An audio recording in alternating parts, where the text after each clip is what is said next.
Muna yung veteran na mason. Bukot-bukot yung mason. Oo.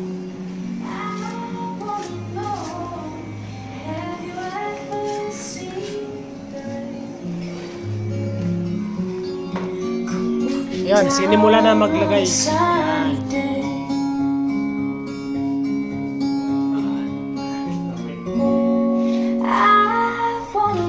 Punta doon.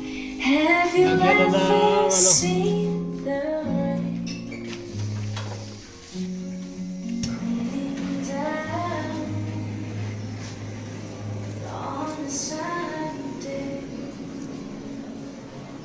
Pwede man ako kuya? Yan yung mga malinis na gawa. Yan mo, nakadikit pa sa beam. Kahit may kisame pa yan, dinikit.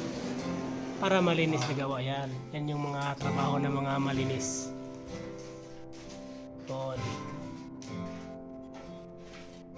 Yun.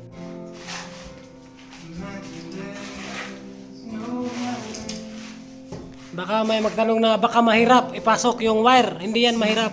Walang mahirap sa magaling yan. Makapasok nga kahit madilim. Ito pa kaya.